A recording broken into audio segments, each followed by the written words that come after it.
கர்த்தருக்குள் பிரியமானவர்களே, திருமறையிலே விசேஷ விதமாக என்ன சொல்கிறது என்று சொன்னால், இந்த கடைசி நாட்களிலே கர்த்தருடைய பிள்ளைகள் என்ன சொல்வார்கள் என்று சொன்னால், 289வது பக்கம் 1 தீமோத்தேயு 6ஆம் அதிகாரத்திலே நான் வாசிக்கிறேன். 1 தீமோத்தேயு 6ஆம் அதிகாரத்திலே 3வது வசனம், ஒருவன் நம்முடைய கர்த்தராகிய இயேசு கிறிஸ்துவின் ஆரோக்கியமான வசனங்களையும் தேவ பக்திக்கேற்ற உபதேசங்களையும் ஒப்புக்கொள்ளாமல் வேற்றுமையான உபதேசத்தை, அப்படியானால் ஆரோக்கியமான உபதேசத்தை மக்கள் ஏற்றுக்கொள்வதற்கு அவ்வளவு விருப்பம் கிடையாது. ஆனால் வேதத்துக்கு விரோதமான காரியங்கள் ஏற்றுக்கொள்ள வேண்டுமென்றால் ஏற்றுக்கொள்வதாக இருக்கிறார்கள். இன்றைய மனநிலம் எப்படி? 2 தீமோத்தேயு 4ஆம் அதிகாரத்திலே வாசிக்கிறேன். 2 தீமோத்தேயு 4ஆம் அதிகாரம் 3வது வசனத்திலே இந்த கடைசி நாட்களை பற்றி ஆண்டவர் பேசும்போது சொல்கிறார், ஏனென்றால் அவர்கள் ஆரோக்கியமான உபதேசத்தை பொறுக்க மனதில்லாமல் செவித்துணு உள்ளவர்களாகி தங்கள் சுய இச்சைகளுக்கு ஏற்ற போதகர்களை தங்களுக்கு திரளாக சேர்த்து கொண்டு, அப்படியானால் ஆரோக்கியமான உபதேசம் என்று ஒன்று இருக்கிறது, வேதத்தின்படியே போதிக்கிறது. அப்படி போதிக்கும் போது நம்முடைய வாழ்க்கைக்கு அது முரண்பாடாக சில காரியங்கள் தெரிகின்றது. அது நமக்கு அவ்வளவு விருப்பம் இல்லை.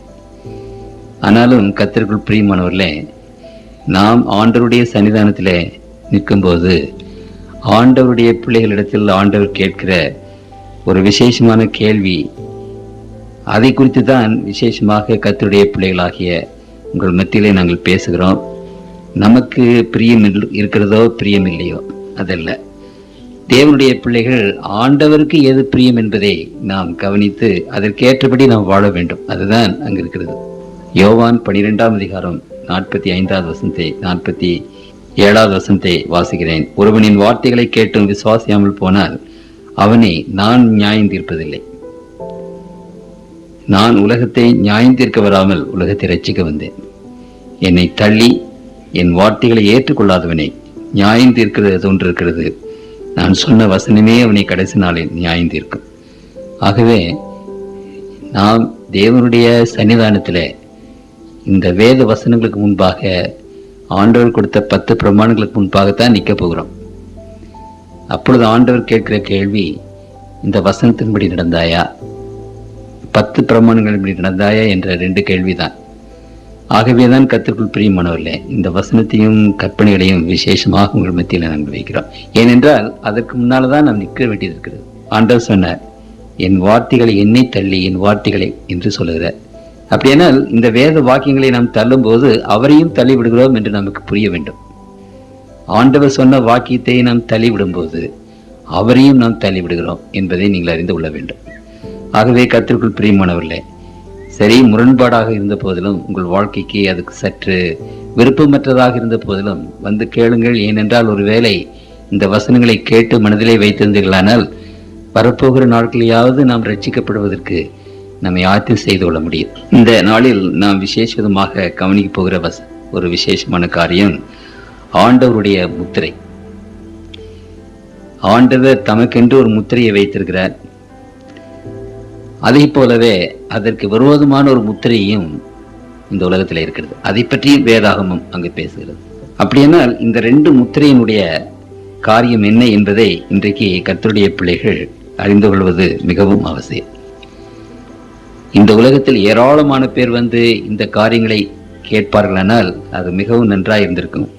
யாத்திராகமம் 4ஆம் அதிகாரம் 22ஆம் அதிகாரத்திலே நான் வாசிக்கிறேன். யாத்திராகமம் 4ஆம் அதிகாரம் 22வது வசனத்திலே, அப்பொழுது நீ பார்வோனோடு சொல்ல வேண்டியது என்னவென்றால், இஸ்ரவேல் என்னுடைய குமாரன், என் சிரேஷ்ட புத்திரன், எனக்கு ஆராதனை செய்யும்படி என் குமாரனை அனுப்பிவிடு என்று கட்டளையிடுகிறேன். அவனை விடமாட்டேன் என்பாயாகில் நான் உன்னுடைய குமாரனை, உன் சிரேஷ்ட புத்திரனை சங்கரிப்பேன் என்று கர்த்தர் சொன்னார் என்று சொல் என்றார். ஆண்டவர் அப்பொழுதே சொல்லிவிட்டார், என்னுடைய மகனே, நீ விடாவிட்டால் உன்னுடைய சிரேஷ்ட புத்திரனை நான் சங்கரிப்பேன் என்றார். அதே போலவே இந்த 10வது வாதை, அடுத்த நாள் காலையிலே இஸ்ரவேலர்கள் புறப்படுகிறார்கள். முந்தின நாள் ராத்திரி அந்த எகிப்தில் உள்ள மிருகங்கள் எல்லாமே, மனிதர்கள் எல்லாருடைய தலைப்பிள்ளை, தலை குழந்தைகள் எல்லாம் இறந்து போயின. அப்பொழுது ஆண்டவர் சொன்னார், அந்த அழிக்கிற சங்கார தேவதூதன் வந்து அந்த முதல் குழந்தைகள் எல்லாவற்றையும் அழித்து போடும்போது, நீங்கள் உங்களுடைய பிள்ளைகளை தப்பிக்க வேண்டும் என்றால் நீங்கள் என்ன செய்ய வேண்டும் என்று சொன்னார், மூன்றாவது வசனத்தை வாசிக்கிறேன். 12ஆம் அதிகாரம் 3வது வசனத்திலே நான் வாசிக்கிறேன். நீங்கள் இஸ்ரவேல் சபையார் யாவரையும் நோக்கி, இந்த மாதம் 10ஆம் தேதியில் வீட்டு தலைவர்கள் வீட்டுக்கு ஒரு ஆட்டுக்குட்டியாக ஒவ்வொருவரும் ஒரு ஆட்டுக்குட்டியை தெரிந்து கொள்ள கடவர்கள்.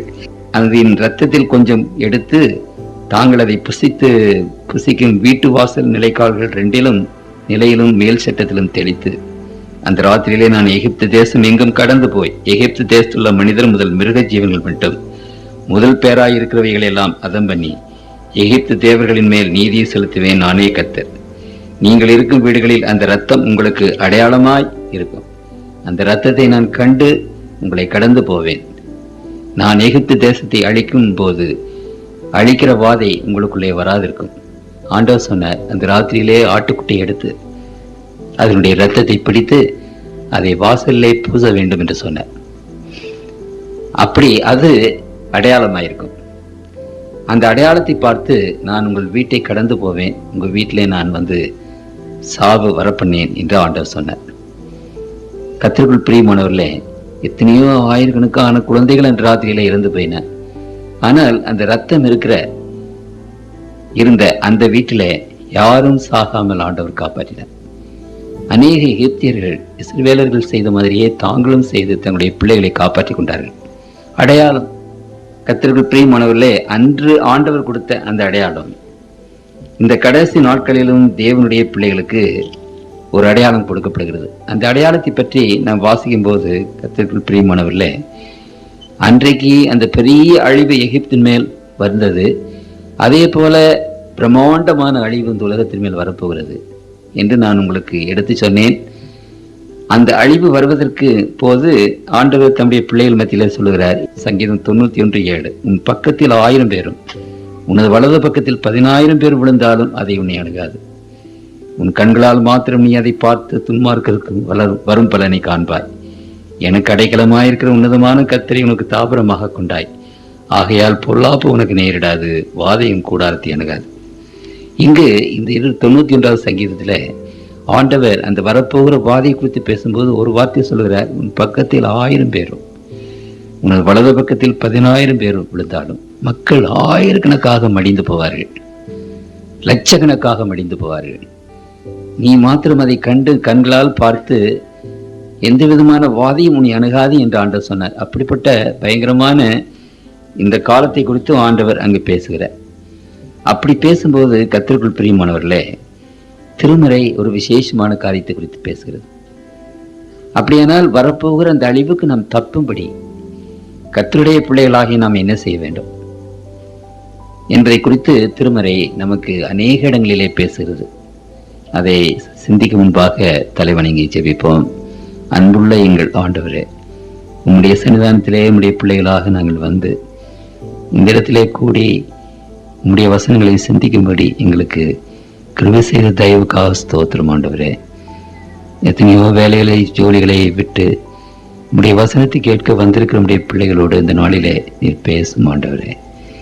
விசேஷ விதமாக கர்த்தாவே, இதோ உம்முடைய பிள்ளைகளையும் இந்த உலகத்தின் பிள்ளைகளையும் வித்தியாசப்படுத்துகிற அந்த காரியத்தை குறித்து நீர் விசேஷமாக ஒவ்வொரு மகனுடைய உள்ளத்திலும் மகளுடைய உள்ளத்திலும் நீர் பேச வேண்டும் என்று உம்முடைய திருப்பாத்தில கெஞ்சி கொண்டாடுகிறோம். பரலோகத்தின் ஆண்டவர், தேவாவினால் எங்கள் ஒவ்வொருவரையும் அபிஷேகம் செய்து இந்த சத்தியத்தை அறிந்து கொள்ள உணர்ந்து கொள்ள ஆண்டவரே, எங்கள் ஒவ்வொருடைய இதயத்திலும் நீர் பேசும் ஆண்டவரே. பேசும் தகப்பனே, பேசும். இயேசுவின் நாமத்தில் வேண்டிக் கொள்கிறோம் ஜெபங்கேளும் பரம்பிதாவே, ஆமென். வரப்போகிற காலத்தை குறித்து ஆண்டவர் பேசும்போது இங்கே ஒரு ப்ரெடிக்ஷன், ஒரு தீர்க்கதரிசனமாக அங்கு உரைக்கிறார். எசேக்கியேல் 1ஆம் அதிகாரத்தில் 4வது வசனத்தை நான் வாசிக்கிறேன். கர்த்தர் அவனை நோக்கி, நீ எருசலேம் நகரம் எங்கும் உருவப் போய் அதற்குள்ளே செய்யப்படுகிற சகல அருவருப்புகளின் நிமித்தம் பெருமூச்சு விட்டு அழுகிற மனுஷரின் நெற்றிகளில் அடையாளம் போடு என்றார். கர்த்தருக்குள் பிரியமானவர்களே, இங்கு எருசலேம் என்பது ரூபகாரணமாக பேசப்பட்டிருக்கிறது. உண்மையாக உலகமெங்கும் போய் தேவனுடைய பிள்ளைகளின் நெற்றியிலே அடையாளம் போடும். இந்த அடையாளம் செய்கிற இந்த காரியங்களை குறித்து, இந்த அடையாளத்தை குறித்து தீர்க்கமாக வேற எங்கு வாசிக்கிறோம் என்று சொன்னால், வெளிப்படுத்தின விசேஷம் 7ஆம் அதிகாரத்திலே அதை நாம் வாசிக்கிறோம். வெளிப்படுத்தின விசேஷம் 7ஆம் அதிகாரம். இவைகளுக்கு பின்பு பூமியின் 4 திசைகளிலும் 4 தூதர்கள் நின்று பூமியின் மேலாவது சமுத்திரத்தின் மேலாவது ஒரு மரத்தின் மேலாவது காற்று அடியாதபடிக்கு பூமியின் 4 காற்றுகளையும் பிடித்திருக்க கண்டேன். நான் உங்களுக்கு இதை குறித்து பேசும்போது அந்த காற்று என்றால் யுத்தங்கள். அப்படியானால் இந்த உலகத்தில் யுத்தம் வராதபடி 4 வல்லமையான தேவ தூதர்கள் அந்த யுத்தங்கள் எல்லாவற்றையும் பிடித்து கொண்டு வைத்திருக்கிறார்கள். இன்றைக்கு உலகத்தின் எல்லா மக்களும் யுத்தத்திற்கு ஆயத்தமாக இருக்கிறார்கள். எல்லா நாடுகளிலும் ஆயுதம் ஏராளமாக குவிக்கப்பட்டிருக்கிறது. ஒரு நாடு இன்னொரு நாட்டை அவ்வளவு வெறுக்கிறது, பகைக்கிறது, கடித்து தின்றுவிடலாம் என்ற அப்படிப்பட்ட ஒரு பகை. என்றாலும் இன்றைக்கு உலகத்தில் பெரும் யுத்தங்கள் வரவில்லை. காரணம், திருமறை நமக்கு சொல்லுகிறது, தேவ தூதர்கள் அந்த யுத்தங்களை வராதபடி பிடித்துக் கொண்டிருக்கிறார்கள்.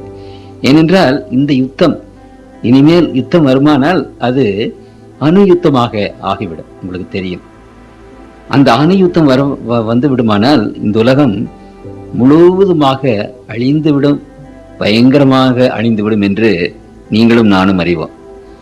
அப்படியானால் இந்த அணு யுத்தம் வராதபடி கர்த்தர் தம்முடைய பிள்ளைகளை அங்கு அந்த யுத்தத்தை பிடித்து கொண்டிருக்கிறார் என்று திருமறை அங்கே சொல்கிறது.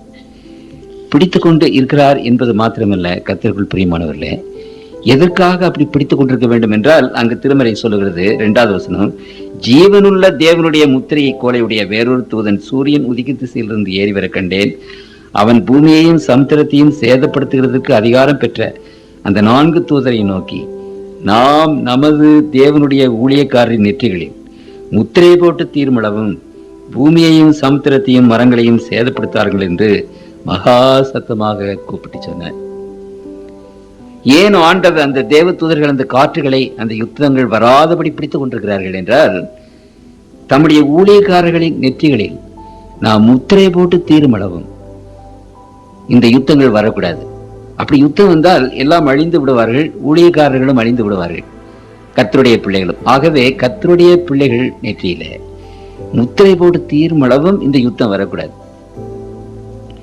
4வது வசனத்திலிருந்து ஆண்டவர் சொல்கிறார், முத்திரை போடப்பட்டவர்களின் தொகையை சொல்ல கேட்டேன். கர்த்தருக்குள் பிரியமானவர்களே, இந்த தீர்க்க தரிசனத்துல தீர்க்கதரிசி இனிமேல் நடக்க போகிற காரியங்கள் எல்லாவற்றையும் பார்க்கிறார். ஆகவே இந்த காற்றுகளை பிடித்துக்கொள் என்று மாத்திரம் அங்கு நாம் பார்க்கிறதில்லை. அந்த காற்றுகளை பிடித்து கொண்டு யுத்தம் வராத போது அங்கு தேவனுடைய பிள்ளைகள் முத்திரிக்கப்படுகிறார்கள் என்று வேதம் சொல்லுகிறது. முத்திரை போட்டவர்களின் தொகையை சொல்ல கேட்டேன். பார்த்தீங்களா? அப்படியானால் இந்த முத்திரை நடந்த அந்த காரியத்தை தேவன் அந்த தீர்க்கதரிசிக்கு முன்னுமேயே காட்டிவிட்டார். அதை அவர் எழுதியிருக்கிறார். ஆகவே இனிமேல் அது நிச்சயமாக நடக்க போகிறது. தேவனுடைய பிள்ளைகள் முத்திரை போடப்படுவார்கள். அப்படி முத்திரை போடப்பட்டு, ஏன் முத்திரை போட வேண்டும் என்றால், வரப்போகிற அழிவுக்கு அவர்கள் தப்பவும். அது மாத்திரமல்ல, வரப்போகிற அழிவுக்கு தப்புவதற்கு மாத்திரமல்ல, 14ஆம் அதிகாரம், வெளி 14ஆம் அதிகாரம் 1வது வசனத்திலே வாசிக்கிறேன். பின்பு நான் பார்த்தபோது இதோ சீயோன் மலையின் மேல் ஆட்டுக்குட்டியானவரையும் அவரோடு கூட அவருடைய பிதாவின் நாமம் தங்கள் நெற்றிகளில் எழுதப்பட்டிருந்த 1,40,000 பேரையும் கண்டேன். அப்படியானால் பிதாவின் நாமம் என்று சொல்லும் போது அந்த முத்திரையை குறிக்கிறது. அதை பற்றி நான் உங்களுக்கு சொல்ல விரும்புகிறேன்.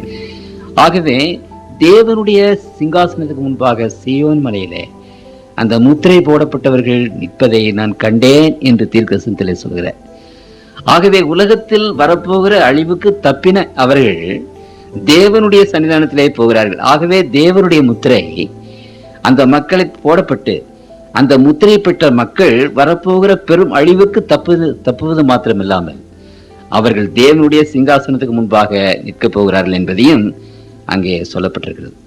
கர்த்தருக்குள் பிரியமானவர்களே, ஆண்டவர் இப்படி ஒரு முத்திரையை வைத்து தம்முடைய பிள்ளைகளை முத்திரிக்கும் போது, தனிப்படுத்தும் போது, மற்றவர்களை விட விசேஷப்படுத்தும் போது, திருமறை இன்னொன்று ஆச்சரியமான ஒரு காரியத்தை பற்றி பேசுகிறது. அது என்னவென்றால், மிருகத்தின் முத்திரை என்ற ஒரு காரியத்தை குறித்து அது பேசுகிறது. ஒரு டூப்ளிகேட். அதாவது சாத்தானுக்கு என்ன, கர்த்தருக்குள் பிரியமானவர்களே, கடவுள் எதை வைத்திருக்கிறாரோ அதற்கெல்லாம் டூப்ளிகேட் பண்ணிடும் சாத்தானுக்கு. அந்த டூப்ளிகேட்டை ஜனங்கள் நம்பணும், அதை ஜனங்கள் பின்பற்றணும். அந்த உண்மையான காரியத்தை விட்டு டூப்ளிகேட்ஸ் எல்லாம் பின்பற்றிட்டு இருக்கணும். அந்த போலிகளை பின்பற்றி ஏமாந்து போகணும். அதுதான் சாத்தானுடையது. அந்த போலிகள் உண்மையாவே அந்த உண்மையான காரியங்கள் மாதிரி தான் தெரியும். அப்படித்தான் சாத்தான் அங்கே செய்கிறான். ஆகவே ஆண்டவருக்கென்று ஒரு முத்திரை இருக்கிறது என்று தெரிந்தவுடனே சாத்தான் என்ன செய்கிறார், அந்த முத்திரையை போலியாக தனக்கு ஒரு முத்திரையை அங்கு வைத்து விட்டார். ஆகவே திருமறை என்ன சொல்லுகிறது என்று கவனியுங்கள். அந்த முத்திரை பற்றி திருமறை விசேஷ விதமாக அநேக இடங்களிலே அங்கு பேசுகிறது. வெளி 13:17 346 பக்கம், அந்த மிருகத்தின் முத்திரையாவது அதன் நாமத்தையாவது அதன் நாமத்தின் லக்கத்தையாவது தரித்துக் கொள்கிறவன் தவிர வேறொருவனும் கொல்லவும் விற்க கூடாதபடி செய்தது. அப்படியானால் கர்த்தருக்குள் பிரியமானவர்களே, அந்த மிருகத்தின் முத்திரை என்ற ஒரு முத்திரையை பற்றி ஆண்டவர் பேசுகிறார். அப்படியானால் இந்த மிருகம் என்பது என்ன, அதனுடைய முத்திரை என்பது என்ன? 18வது வசனத்திலே வாசிங்கள். இதிலே ஞானம் விளங்கும். அந்த மிருகத்தின் லக்கத்தை புத்தியுடையவன் கணக்கு பார்க்க கிடவன். அது மனுஷனுடைய லக்கமாயிருக்கிறது. அதனுடைய இலக்கம் 666. ஆகவே இன்றைக்கு நீங்கள் கேட்க போகிற இந்த பிரசங்கம் ஒரு தீர்க்க தரிசன பிரசங்கம். கர்த்தருக்குள் பிரியமானவர்களே, ஒன்றை மாத்திரம் உங்கள் மத்தியில் நான் சொல்ல விரும்புகிறேன். இந்த கூட்டங்கள் அல்லாமல் வேறு எந்த கூட்டத்திலும் இந்த தீர்க்க தரிசனங்களை பற்றி உங்களுக்கு பேச மாட்டார்கள். அந்த தீர்க்க தரிசனத்தை ஆண்டவர் இந்த வேதத்துல 1/3 தீர்க்க தரிசனத்தை கொடுத்திருக்கிறார். இந்த வேத புத்தகத்தில் 18 முழு புத்தகங்களும் தீர்க்க தரிசனம். அது இல்லாதபடி ஆயிரக்கணக்கான வேறு தீர்க்க தரிசனங்கள் இருக்கின்றன. சில சமயங்களிலே சில பேர் இந்த தீர்க்க தரிசனங்களை முன்னும் பின்னுமாக முரண்பாடுவோட பேசுகிறார்கள். ஆனால் திட்டவட்டமாக தெளிவாக உங்களுக்கு இப்படிப்பட்ட தீர்க்க தரிசனத்தை பற்றி விளக்க உரை வேற எங்கும் நீங்கள் கேட்க முடியாது. ஆகவே கர்த்தருக்குள் பிரியமானவர்களே, இந்த தீர்க்க தரிசனத்தை கடவுள் எதற்காக கொடுத்திருக்கிறார்? தம்முடைய பிள்ளைகள் அதை அறிந்து தெரிந்து வரப்போகிற அழிவுக்கு தப்பித்துக் கொள்ள வேண்டும் என்பதற்காகத்தான் கொடுத்திருக்கிறார். ஆகவே இவர்களை சற்று ஜெபத்தோட கவனியுங்கள். ஆவியான உங்களுடைய உள்ளத்திலே பேசட்டும். எப்படியாவது கர்த்தருடைய பிள்ளைகள் வரப்போகிற காலத்தை அறிந்து இந்த வரப்போகிற அந்த ஆபத்துக்கு தப்பிக்க வேண்டும் என்பது என்னுடைய ஒரு பெரிய விருப்பம். சொல்ல போனால் ஒவ்வொரு தேவனுடைய மகனும் மகளும் அந்த முத்திரை, ஆண்டவருடைய முத்திரையை பெற்று வரப்போகிற அழிவுக்கு தப்பி பரலோகத்தில் சீயோன் மலையிலே நிற்க வேண்டும்.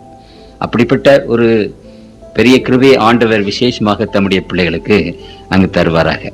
வெளி 14ஆம் அதிகாரத்துல 9வது வசனத்தை, அவர்களுக்கு பின்னே 3ஆம் தூதன் மிகுந்த சத்தமிட்டு மிருகத்தையும் அதன் சொரூபத்தையும் வணங்கி தன் நெற்றியிலாவது தன் கையிலாவது அதன் முத்திரையை தரித்துக் கொள்கிறவன் எவனோ, அந்த மிருகத்தின் முத்திரையை யார் தரித்துக் கொள்கிறானோ அவன் தேவனுடைய கோபாக்கினியாகிய பாத்திரத்திலே கலப்பில்லாமல் வார்க்கப்பட்ட அவருடைய உக்கிரமாகிய மதுவை குடித்து பரிசுத்த தூதர்களுக்கு முன்பாகவும் ஆட்டுக்குட்டியானவருக்கு முன்பாகவும் அக்னினாலும் கந்தகத்தினாலும் வாதிக்கப்படுவான். அவர்களுடைய வாதியின் புகை சதா காலங்களிலும் எழும்பும். மிருகத்தையும் அதன் சொரூபத்தையும் வணங்குகிறவர்களுக்கும் அதனுடைய நாமத்தின் முத்திரையை தரித்துக் கொள்கிற எவனுக்கும் இரவும் பகலும் இளைப்பாறுதலாது. இந்த வேதத்திலேயே ரொம்ப கடினமான சாபம் இது. வேற எங்கும் காணப்படாத பயங்கரமான ஒரு சாபம் இந்த இடத்துல போடப்பட்டிருக்கிறது. அப்படியானால் அவ்வளவு பயங்கரமான அந்த சாபம் யார் மேலே போடப்பட்டிருக்கிறது என்றால் அந்த மிருகத்தின் முத்திரையை தரித்தவர்கள் மேலே போடப்பட்டிருக்கிறது. ஆகவே கர்த்தருக்குள் பிரியமானவர்களே, ஒரு பெரிய எச்சரிப்பு கர்த்தருடைய பிள்ளைகளுக்கு வருகிறது. அந்த மிருகத்தின் முத்திரையை தேவனுடைய பிள்ளைகள் ஒரு காலம் ஒரு நாளும் அணியக்கூடாது. அதுதான் ஆண்டவர் சொல்லுகிற ஒரு பெரிய எச்சரிப்பு. அப்படியானால் இந்த கடவுளுடைய முத்திரை என்பது என்ன, மிருகத்தினுடைய முத்திரை என்ன என்பதை வேதம் நமக்கு என்ன சொல்கிறது என்று நாம் சற்று கவனிக்க வேண்டும். முதலாவதாக இந்த மிருகம் என்றால் என்ன என்பதை குறித்து நாம் சற்று ஆராய வேண்டும். இந்த மிருகம் என்றால் என்ன என்று நான் தீர்க்க தரிசனத்திலே உங்களுக்கு தானியேல் 7ஆம் அதிகாரம் இந்த அதிகாரங்களை எல்லாம் சற்று விளக்கி சொல்லியிருக்கிறேன். என்றாலும் அதை மறுபடியுமாக உங்களுக்கு ஞாபகப்படுத்த விரும்புகிறேன். மிருகம் என்றால் என்ன? உங்களுக்கு தெரியும், அந்த 7ஆம் அதிகாரம் தானியேலிலே ஒரு மிருகம் வந்தது, சிங்கத்தை போல இருந்தது. இன்னொரு மிருகம் வந்தது, அதுக்கு அடுத்தபடி கரடையை போல் இருந்தது, 3 விலா எலும்புகள் இருந்தன. அடுத்த மிருகம் அது சிவிங்கியை போல இருந்தது, 4 தலைகள் 4 இறக்கைகள் இருந்தன. அடுத்த மிருகம் அது பெயர் சொல்ல முடியாத ஒரு கொடூரமான மிருகம் என்றெல்லாம் உங்களுக்கு சொன்னேன். அப்படியானால் அந்த மிருகம் என்று சொன்னால் ராஜ்யங்கள் அதிகாரங்களை குறிக்கிறது என்றும் உங்களுக்கு விளக்கம் சொன்னேன். அப்படி இங்கே திருமறை அதை குறித்து பேசும்போது தானியேல் புத்தகத்துல தானியேல் தீர்க்கதரிசன புத்தகம், வெளியாகமத்தின் புத்தகம் ரெண்டும் ஒன்றோடு ஒன்று சம்பந்தப்பட்டது. இதற்கு விளக்கம் அங்கே இருக்கிறது, அதற்கு விளக்கம் இங்கே இருக்கிறது. இந்த 2 புத்தகம் ஒன்றாக போகிறது. தானியேல் 7ஆம் அதிகாரம் 23வது வசனத்தை வாசிக்கிறேன். 41வது பக்கம் 7:23. அவன் சொன்னது 4ஆம் மிருகம். இது தேவதூதர்களுடைய அர்த்தம். உங்களுக்கு புரியுதுங்களா? கர்த்தருக்குள் பிரியமானவர்களே, தீர்க்க தரிசனங்கள் வரும்போது இது மனிதனுடைய எண்ணங்கள் அல்ல, மனிதனுடைய அர்த்தம் அல்ல. மனிதன் அதை விஸ்தரிக்கிறதல்ல, தேவ தூதர்கள் பரலோகத்திலிருந்து அனுப்பப்பட்டு அதை சொல்லுகிறார்கள்.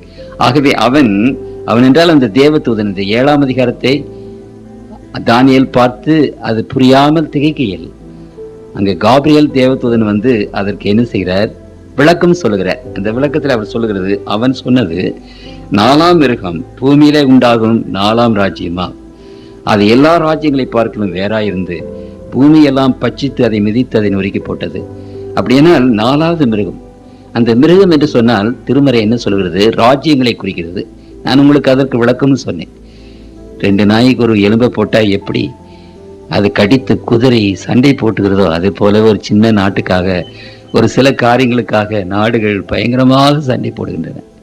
இது மிருகங்களாவது ஒரு பக்கம் பரவாயில்ல, இந்த நாடுகள் சண்டை போடுவதை பார்க்கும்போது கர்த்தருக்குள் பிரியமானவில்லை, நாம் எல்லாரும் பயங்கரமான மிருகங்களாகி விடுகிறோம். சின்ன குழந்தைகளையும் பெண்களையும் ஒன்றும் தெரியாத குழந்தைகளை லட்சக்கணக்காக கொன்று குவித்து கர்த்தருக்குள் பிரியமானவர்களே. அப்ப நம்ம எல்லாம் மிருகம் இல்லாம பின்ன என்ன? ஆகவேதான் ஆண்டவர் சொல்லுகிறார், மிருகத்திற்கு இந்த ராஜ்யங்களை எல்லாம் ஒப்பிட்டு பேசுகிறார். இந்த அப்படியானால் மிருகம் ராஜ்யம். சரி, இப்போ வெளியாகமும் 13ஆம் அதிகாரம் 345வது பக்கம் திருப்பிக் கொள்ளுங்கள். பின்பு நான் கடற்கரை மணலின் மேல் நின்றேன், அப்பொழுது சமுத்திரத்திலிருந்து ஒரு மிருகம் எழும்பி வர கண்டேன். அதற்கு 7 தலைகளும் 10 கொம்புகளும் இருந்தன. அதன் கொம்புகளின் மேல் 10 முடிகளும் அதன் தலைகளின் மேல் தூஷணமான நாமமும் இருந்தது. இங்கு கடல்ல இருந்து ஒரு மிருகம் எழும்பி வர கண்டேன் என்று அங்கு சொல்கிறார். அப்படியானால் கடல் என்றால் என்ன? திருமறை அதற்கு விளக்கம் கொடுக்கிறது. வெளி 17:15 பின்னும் அவன் என்னை நோக்கி, அந்த வேசி உட்கார்ந்திருந்த தண்ணீர்களை கண்டாயே, அவைகள் ஜனங்களும் கூட்டங்களும் ஜாதிகளும் பாஷைக்காரருமா. தண்ணீர்கள் என்று சொன்னால் சமுத்திரம். அந்த சமுத்திரம் எதற்காக இருக்கிறது? ஜாதிகள் கூட்டங்கள். அப்படியானால் ஜனங்கள் மத்தியிலே, ஜாதிகள் மத்தியிலே மிருகம் வந்தது என்று சொன்னால் ராஜ்யம் வந்தது என்று அர்த்தம், ராஜ்யம் உண்டானது என்று அர்த்தம். அப்ப இங்க அதே மாதிரி மிருகம், சமுத்திரத்திலிருந்து ஒரு மிருகம் எழும்பி வர கண்டேன். உங்களுக்கு புரியுதுங்களா? ஜனங்கள் மத்தியில இருந்து, ஜாதிகள் மத்தியில இருந்து, அரசாங்கத்தின் மத்தியில இருந்து ஒரு ராஜ்யம் அங்கே எழும்பிட்டு. இந்த ராஜ்யத்திற்கு என்ன என்றால் 7 தலைகளும் 10 கொம்புகளும் இருந்தன. அப்படின்னா இந்த 10 கொம்புகள் என்று சொல்லும் போது உடனே நமக்கு என்ன தெரிகிறது என்றால், தானியேல் புத்தகம் 7ஆம் அதிகாரத்துல அந்த 10 கொம்புகளை பற்றி நாம் வாசிக்கிறோம். ஆகவே இந்த ராஜ்யங்களுக்கு, இந்த நான் சொல்லப்பட்ட இந்த ராஜ்யங்களுக்கு இதற்கு கனெக்ஷன் உண்டு. இதற்கு இந்த இவைகள் ஒன்றோடு ஒன்று ஒருமித்து வருகின்றன. ஆகவே சில முக்கியமான காரியங்களை அங்கே நாம் வாசிக்கிறோம். தலைகள் என்று சொல்லும் போது அது ஹெட், அரசாளுகிற ராஜ்யங்கள். 10 கொம்புகள் இருந்தன, அதுவும் ராஜ்யத்தை குறிக்கிறது.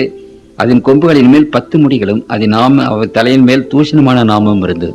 7 தலைகள் என்பது என்னவென்றால், இங்கு எகிப்து தேவனுடைய பிள்ளைகளை துன்பப்படுத்தின ராஜ்யங்கள், தேவனுடைய பிள்ளைகளை துன்பப்படுத்தின ராஜ்யங்கள். எகிப்து 400 வருஷம் இஸ்ரவேல் ஜனங்களை கொடுமைப்படுத்தினது. அப்புறம் அசீரியா அங்கு கொடுமைப்படுத்தினது. அசீரியா, எகிப்து, அசீரியா, பாபிலோன், மேதோ பெர்ஷியா, கிரீக் என்ற, கிரீக் அடுத்தபடி ரோம் என்று தெரியும். இந்த ரோம் 2ஆக இருந்தது. முதலாவதாக அஞ்ஞானை ரோம், பேக்கன் ரோம், அப்புறம் பேப்பல் ரோம், பாப்பரஸ் என்று இந்த 7 ராஜ்யங்களை குறித்து அங்கு பேசுகிறது. 7 தலைகள். நான் கண்ட மிருகம், நல்ல கவனிங்க, சிறுத்தையை போல இருந்தது.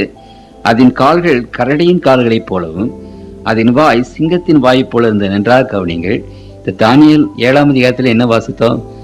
சிங்கத்தை பற்றி வாசித்தோம், கரடியை பற்றி வாசித்தோம், சிவிங்கியை பற்றி வாசித்தோம், இல்லைங்களா? அப்ப இங்க என்ன செய்கிறது? இந்த மிருகம் இந்த 3ம் சேர்ந்ததாக இருக்கிறது. Combination of all the beast. அப்படியானால் சிங்கத்தை போல வாய் இருந்தது, அதனுடைய கால்கள் கரடியின் கால்களை போல இருந்தது, சிறுத்தையை போல் இருந்தது. ஆகவே இந்த தீர்க்கதரிசன வசனங்கள் எல்லாம் ஒன்றோடொன்று தொடர்புள்ளவைகள். ஆகவே இந்த ராஜ்யங்களை குறித்து நாம் பார்க்கிறோம். நான் சொல்வது சரியா என்பதற்கு இவைகள் திரும்ப திரும்ப ஆண்டவர் தம்முடைய பிள்ளைகள் மத்தியிலே சொல்கிறார். வலு சர்ப்பமானது தன் பலத்தையும் தன் சிங்காசனத்தையும் மிகுந்த அதிகாரத்தையும் அதற்கு கொடுத்தது. அப்படியானால் இந்த மிருகங்கள் எல்லாம், இந்த மிருகத்துக்கு வல்லமைகளும் சிங்காசனமும் எங்கே இருந்து வந்தது என்று வேதம் சொல்கிறது? இந்த எகிப்து, அசீரியா, பாபிலோன், கிரேக்க நாடு, அப்புறம் ரோமாபுரி, பேக்கன் ரோம், அஞ்ஞான ரோமை, அப்புறம் பாப்பரசு ரோமை, இந்த 7 அதிகாரங்கள் இங்கே பேசுகிறதே.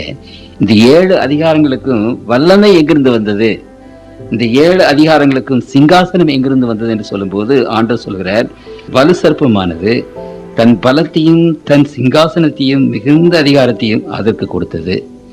அப்படியானால் இந்த அதிகாரங்கள் எல்லாம் எங்கிருந்து வந்தது? வலு சர்ப்பத்தினிடத்திலிருந்து வந்தது. அப்படியானால் இந்த வலு சர்ப்பத்தை பற்றி வேதம் என்ன சொல்கிறது என்று பாருங்கள். வெளியாகமும் 12ஆம் அதிகாரம்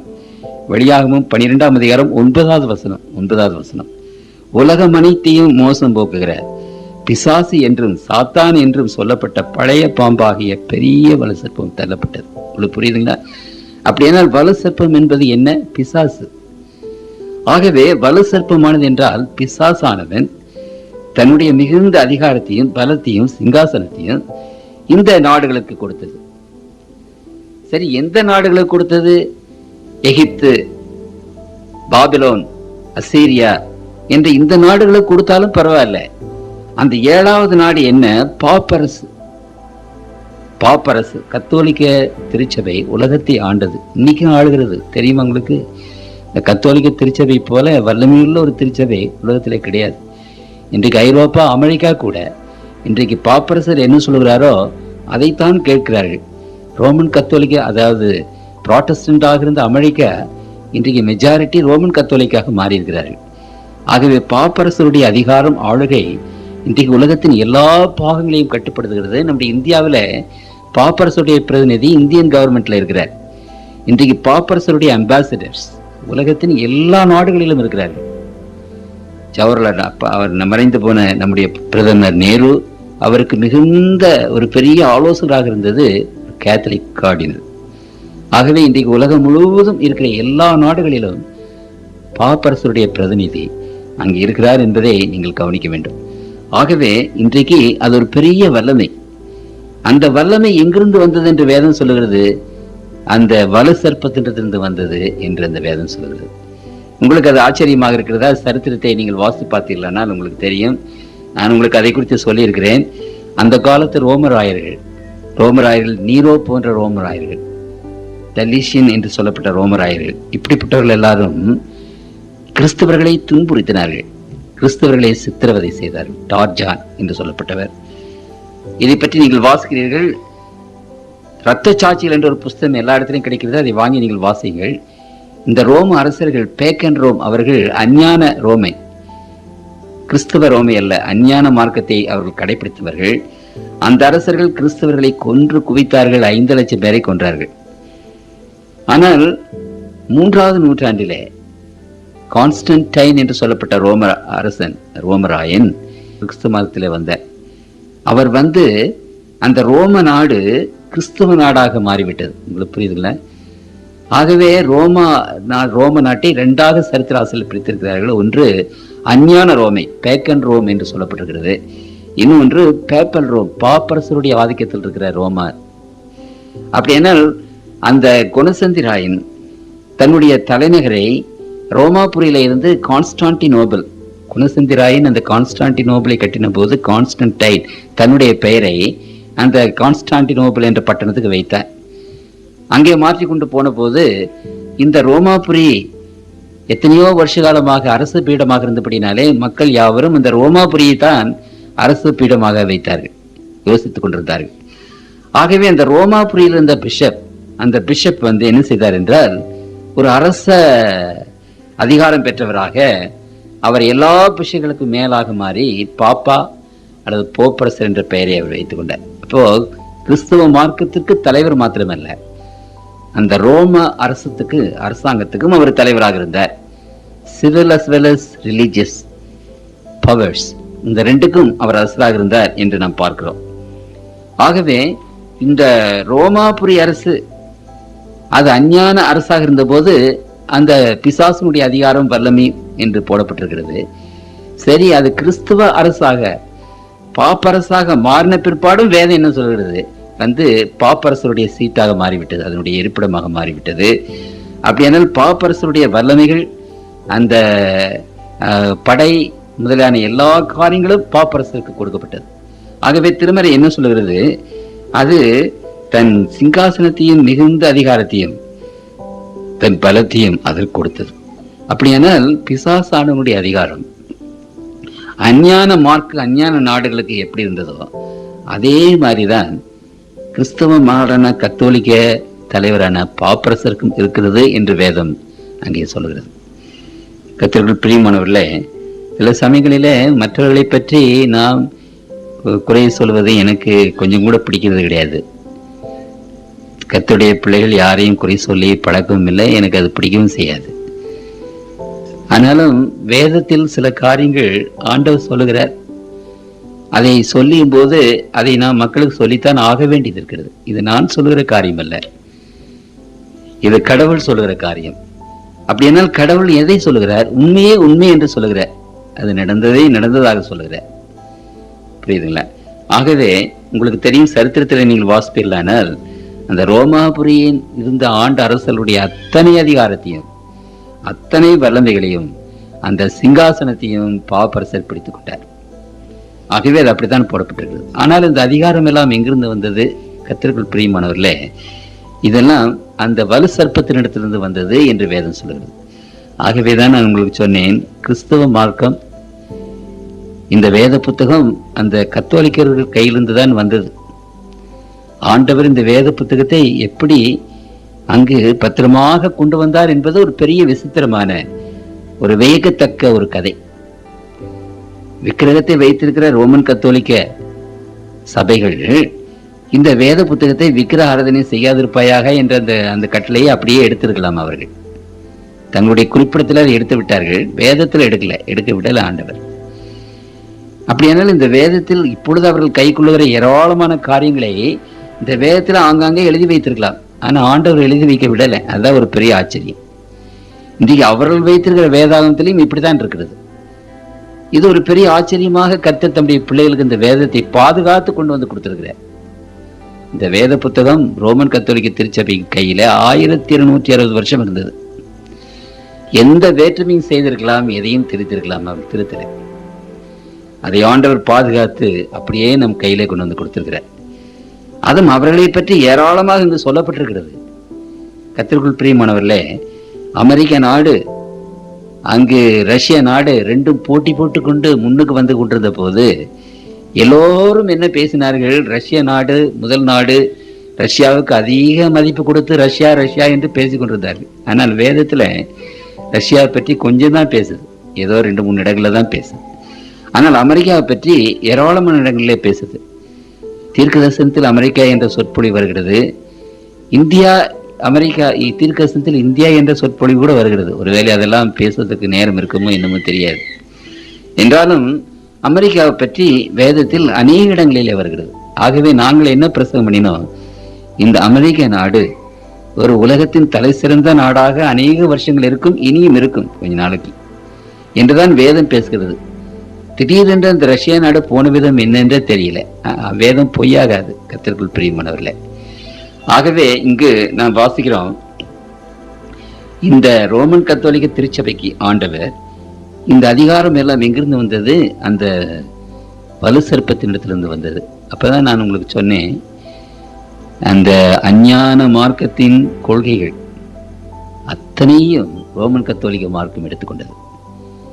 கிறிஸ்தவ மார்க்கத்தின் கொள்கைகள் எல்லாவற்றையும் விட்டுவிட்டு அஞ்ஞான மார்க்கம் என்ன சொல்லிச்சோம் அதே மாதிரி அந்த அஞ்ஞான மார்க்கத்திலே உத்ராட்ச மாலை என்றால் இங்கே ஜெப மாலை, அங்கு சன்னியாசிகள் என்றால் இங்கு ஃபாதர்ஸ், அங்கு தேவ அடியார்கள் என்ற கூட்டம் இருந்தது, இங்கு நன்ஸு, அங்கே செலவனுக்கும் இங்கேயும் செலவனுக்கும், அங்கே பூசை செய்கிறாங்க இங்கேயும் பூசை செய்கிறாங்க, அங்கே தேர் இழுக்கிறாங்க இங்கே சப்பர் இழுக்கிறாங்க. அங்கே அந்த நாடுகளில் இருந்த அந்த அஞ்ஞான பண்டிகைகள், அந்த பண்டிகைகள் எல்லாம் கிறிஸ்து மதத்துக்குள்ள வந்துட்டு சிறு பிள்ளைகள் ஞானசானம் அவங்களுடையது. அப்படியானால் இன்றைக்கு கிறிஸ்தவர்கள் என்று சொல்லி கிறிஸ்துவ மார்க்கத்தில் இருந்து கொண்டு நாம் இந்த மாதிரியான காரியங்களை நாம் ஆசரிக்கும் போது, அதனாலதான் இன்னைக்கு ரோமன் கத்தோலிக்காரர் என்ன சொல்றாங்க? அவங்க பிளைனா சொல்றாங்க, பேசுறாங்க. இன்றைக்கு என்ன பேசுறாங்க? நீங்கள் ஆசரிக்கிற ஞாயிற்றுக்கிழமை நாங்க கொண்டு வந்தது, நீங்க ஆசரிக்க பண்டிகைகள் எல்லாம் நாங்க கொண்டு வந்தது, நீங்க சொல்ற விசுவாச பிரமாணம் ரோமன் கத்தோலிக்கருடையது, நீங்க சொல்ற அந்த பாவரிக்கை ரோமன் கத்தோலிக்கருடையது, நமக்கு இது கல்யாணம் பண்ணும்போது வாக்கு கொடுக்குறோமே வாழ்விலும் தாழ், அதுவும் ரோமன் கத்தோலிக்கருடையதான். நம்ம கொண்டாடுகிற பண்டிகைகள் அத்தனையும் ரோமன் கத்தோலிக்க பண்டிகை தான். அப்போ அவங்க என்ன சொல்றாங்க, நீங்க வேதத்தை பின்பற்றுகிறேன் என்று வெளியே போயிட்டு இப்போ எங்களைத்தானே பின்பற்றுகிறீர்கள். வேதத்தை பின்பற்றணும்னா நீங்க சனிக்கிழமை ஆசரிங்க, அதுதான் வேதம் சொல்லுது. அவங்க பிளைனா சொல்றாங்க. அந்த வேதத்துல எந்த விதமான பண்டிகையும் கிடையாது. அப்போ பண்டிகைலாம் விட்டுருங்க.